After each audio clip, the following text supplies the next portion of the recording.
திருச்சிற்றம்பலம். தினம் ஒரு திருமந்திரம். திருச்சிற்றம்பலம்.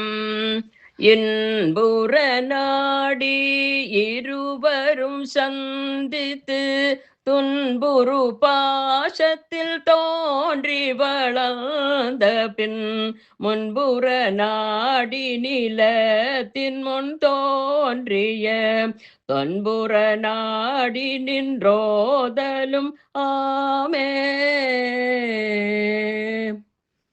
திருச்சிற்றம்பலம்.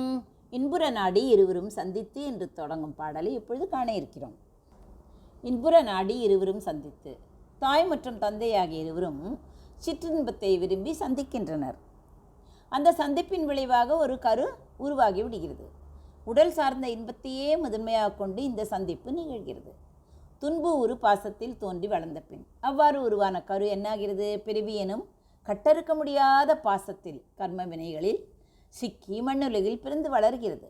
உலகில் வாழ்க்கை என்பது என்ன? இறுதியில் துன்பத்தையே தரும் என்பதால் திருமூலர் இதை துன்புறு பாசம் என்கிறார். எவ்வளவு அழகாக விவரிக்கிறார் பாருங்கள். முன்பு உற நாடி நிலத்தின் முன் தோன்றிய, இவ்வாறு பிறந்த ஒருவன் என்ன செய்கிறான்? தான் வளர்ந்த பிறகு இந்த பூமிக்கு வருவதற்கு முன்னே தான் எங்கிருந்து வந்தோம், அதாவது தனது ஆதி மூலம் எது என்பதை ஆராய வேண்டும். தொன்புற நாடி நின்று ஓதலும் ஆமே. அவ்வாறு ஆராய்ந்து மிகவும் பழமையான, அதாவது தொன்மையான அந்த பரம்பொருளை நாடி அந்த இறைவனின் புகழை பாடி துதித்தால் பிறவி துயரிலிருந்து நாம் விடுதலை பெறலாம். இந்த பாடலுக்கு ஒரு ஞானத்தடலின் கதையாக நாம் ஒரு சிறிய கதையை பார்க்கலாம். ஒரு மனிதன் பிறக்கிறான், அவன் வளர்கிறான், உலக இன்பங்களில் தெளிக்கிறான். ஆனால் ஒரு கட்டத்தில் அவனுக்குள் ஒரு கேள்வி எழுகிறது. அது என்ன? நான் யார்? எங்கிருந்து வந்தேன்? என் வாழ்வின் நோக்கம்தான் என்ன என்று. இதற்கு விடையாக ஒரு தத்துவ கதை சொல்லப்படுவதுண்டு. ஒரு சிங்கம் ஆட்டு பந்தியில் பிறந்து வளர்ந்ததாம். தன்னை ஒரு ஆடு என்றே நினைத்து மே மே என்று கத்திக்கொண்டிருந்தது. ஒரு நாள் ஒரு பெரிய சிங்கம் அதை குளக்கரைக்கு அழைத்து சென்று அதன் உருவத்தை கண்ணாடியாக இருக்கும் தண்ணீரில் காட்டியது. நீ ஆடு அல்ல, நீ சிங்கம்தான், நீ சிங்கம்தான் என்று உணர்த்தியதும் அந்த இளம் சிங்கம் தனது உண்மையான வலிமையை உணர்ந்து கர்ஜித்தது.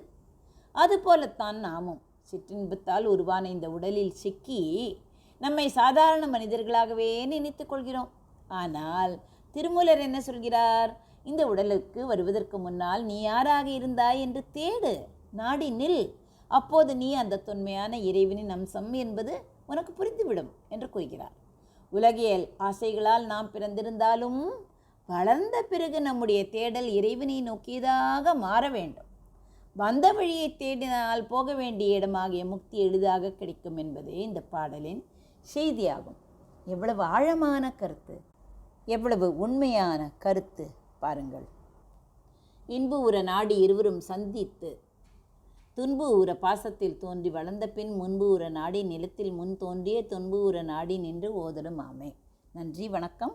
உமா பாலசுப்ரமணியன்.